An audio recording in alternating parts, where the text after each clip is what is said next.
Hello, ladies and gent. Welcome back to part two of taking control of currency. Last week, for those of you who watch, you guys learned about my infamous four-step system, and we also went over the first step, which was taking control of your lifestyle. That means understanding really your bill versus your income. Well, today we're gonna go ahead and finish things up by discussing having an emergency fund. Most people call it a saving account. It's not a saving account, it's an emergency fund. We'll discuss that. We'll also discuss how to convert when you should start converting your currency into money. And it's kind of like your investment part of it. And the last one, again, it's not necessary. I put it in there. It's more like a reward program to say, hey, you did something good, go ahead and have some. So let's go ahead. Quick recap that we need is from last week. For step one, we created a person, give it a monthly income of 2,600, and we also created a lifestyle for that person, and the lifestyle was $2,100. That's how much they had to spend, which means they had a $500 remaining. So we're gonna take that $500 and show you how it's gonna um, translate into the other steps. So let's start with step two, an emergency fund. So I break step two down into two parts. Okay, one's gonna be your immediate emergency. Those are the emergency you have absolutely no control over, and they can happen at any moment, which means your car can decide to break down at any instant. Okay, not something that you plan; it just happened. Your household appliance can be broken at any instant. All right, you can get into a car accident, you can get sick, and a family member or close friend can call you and said, hey man, I'm in a jam, can you help me out? Okay, those are all emergency. Well, the last one, I don't know if you really consider that as an emergency, but some people might. So when those things happen, you gotta have immediate fund to go ahead and fix those things. Okay, so those are immediate emergency fund that require actions. And the second part is your unexpected emergency fund, which is you go to work and suddenly they told you you're not needed, you just lost your job. All right, so we're gonna plan for those two things separately. All right, the very first one, which is your immediate emergency fund. So for your immediate emergency fund, people always say, well, how much should I save? Well, my question to them is always, well, what is your highest deductible? Okay, because many people, for all those situations I described, we have insurance to help us with that. We have car insurance, you have your house insurance, and you have your health insurance. Okay, most of those insurance, they have something called deductible, which is should any of those issue take place, they will cover a portion, and your deductible is what you're gonna have to cover out of pocket. So my question is always, what is your highest deductible? Because if you have, you're gonna need that in order to save you from anything that can take place. So once you know what your highest deductible is, that's the amount you're gonna have to save for your immediate emergency fund. For most people, the highest deductible is anywhere from $500 to $1,000. Now, the higher that number could be, the better it will benefit you. All right. So 500 to 1,000, that's what the range is. So I'm gonna use that as this example. All right. Now, if you are saving 500 to $1,000, depending on what's wrong with your car during a breakdown, you pretty much gonna be able to fix it without needing any extra fund. All right. If an appliance is broken, you should be able to fix it again without any fund. Okay. Now, if you go into the most serious one and you have a car accident, okay, this is why I say use your deductible. If you have a car accident, doesn't matter how big it is, they're only gonna charge you your deductible. Your insurance is responsible for the rest, which is why you have to go for your highest deductible. Same thing if you get sick. Your highest deductible should cover for that, and you will be in good shape. So you see that immediate fund is meant to get you out of any emergency situation that you need. So therefore, when you start investing, you won't need to go and have to sell your investment to take care of your immediate emergency fund. That's very, very important. I did not do that, and I paid a price for it. So make sure you set this up first before you start investing, which is why it's step 2, it's not step 3. All right. Now, how should you fund this? Well, most of your remaining fund, if not all of it, should be going into this emergency fund. So if you remember on step 1, I told you you had $500 remaining after you take all your lifestyle expenses away from your income. Well, that means with that $500 you have remaining, you need to put the entire amount. If all of it, that's what I did. Again, this is not financial advice. I'm simply telling you what I did. So I went and I put everything that I had into building my emergency fund because I see it was a necessity evil. I needed to build it. I needed to have it. It was a must. So I put everything I had and I filled it up. Now, should this person want to do exactly what I did, it will take them 2 months to fill their immediate emergency fund, which will give them roughly $1,000 in the bank sitting there in case anything were to happen. They are covered. All right. Now, once you get to that point, you should really congratulate yourself because a lot of people have a hard time getting to that step. That step is a very big milestone. All right. Because for most people, their income is close to their lifestyle. So for them to save anything extra, it's a big deal. It takes a long time. So if you're there already, or if you can get there, that's a very, very big milestone. You're ahead of most people. So congratulate yourself, and you're on a good track. Keep it going. All right. Now, now for step 2, the unexpected emergency. It's like I told you guys before, it's for something that you're not expecting, like a sudden loss of job. Okay. Now, if you remember from part 1, I told you your total lifestyle was 2,100. Well, just because you lost your job doesn't mean that the bill collector is gonna stop coming after you for that 2,100. You're still gonna have to pay it a month. You're still gonna have to come up with that number, regardless you have a job or not, because you're living that lifestyle. So to come up with a number, what I always ask people is, well, if you were to lose your job today, how long will it take you to find another job? Well, depend on your profession, depend on your abilities, depend on your interviewing skill. It might take you no time at all, or it might take you a long time. That's for you to decide. But for the sake of argument, let's say for this particular example, that person might say it'll take me 1 to 3 months to find another job.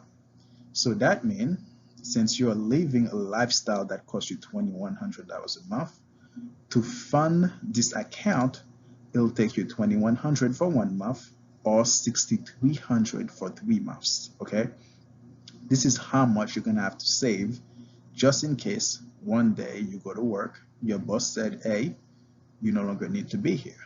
All right.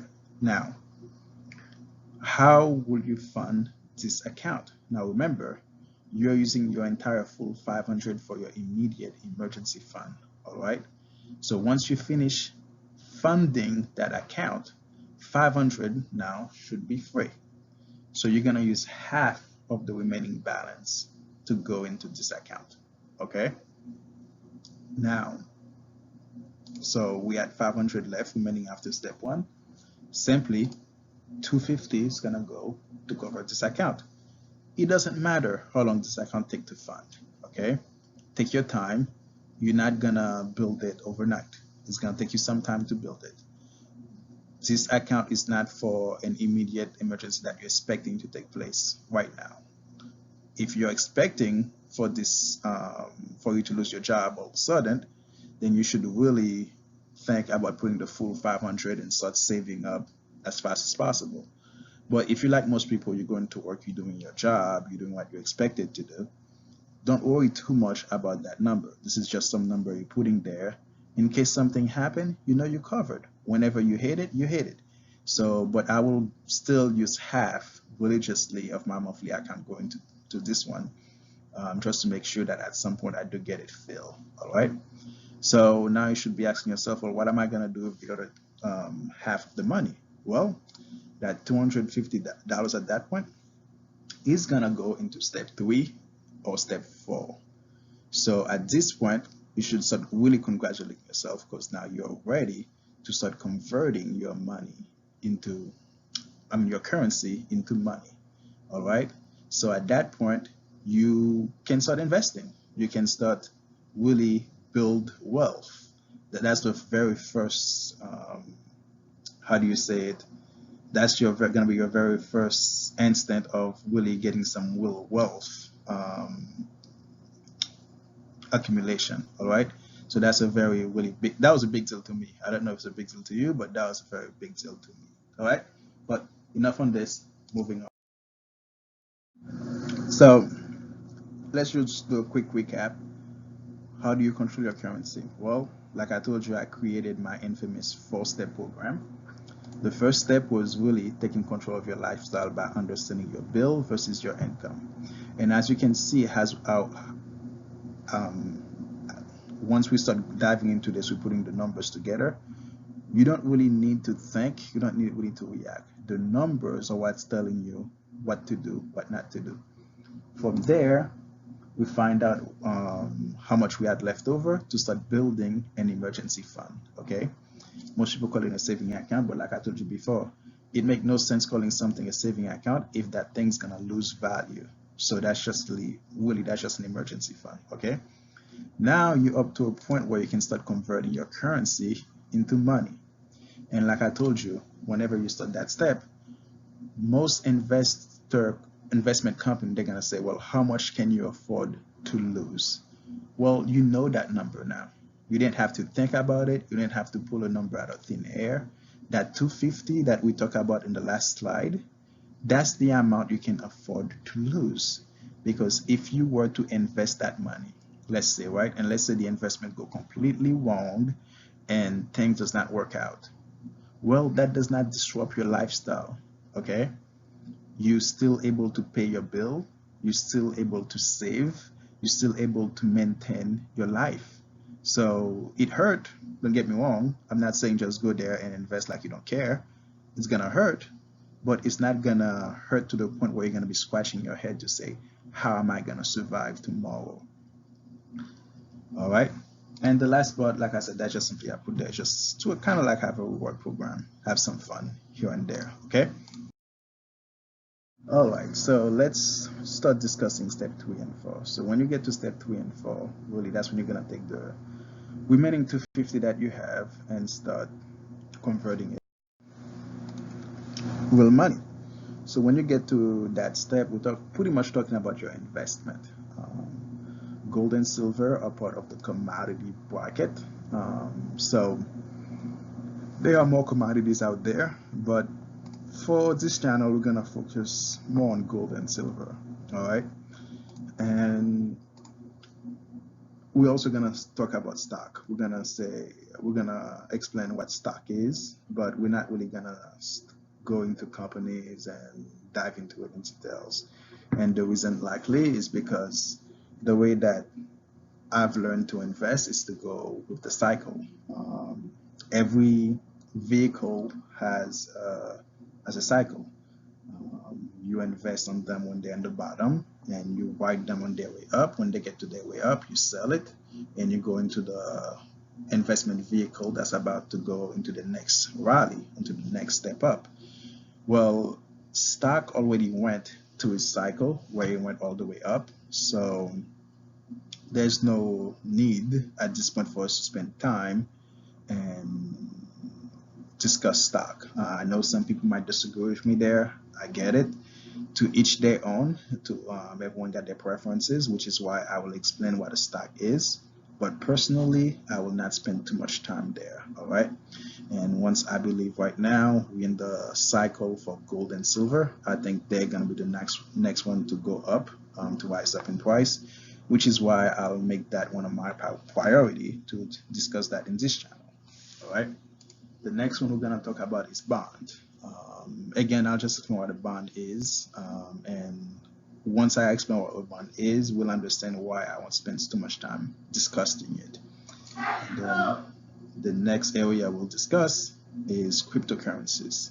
Cryptocurrencies are the class or the investment vehicle where Bitcoin sit in and all the other cryptocurrencies. So we'll spend some time discussing that.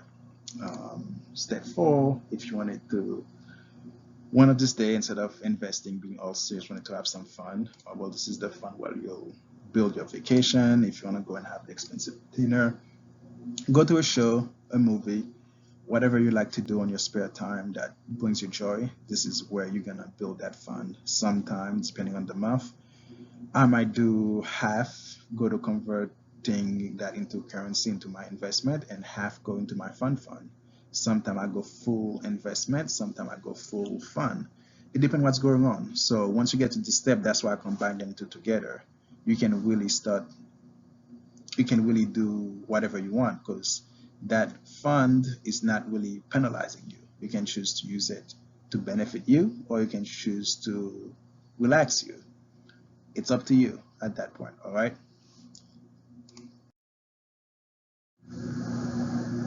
Now for this slide, all I want you guys to do is tell me which direction you guys would like me to go. Which video would you like to see next? During this presentation, I've told you guys that if you wanted to see a video about how to pay debt faster, I can do that next. Or if you want to know how to make extra income on your spare time, I can also talk about that. Or if you want to just jump right into it, which is what this channel is about, and start talking about investment and building wealth, we can also start that conversation. But I don't want to assume. If you guys will have any preference, simply in the comment section.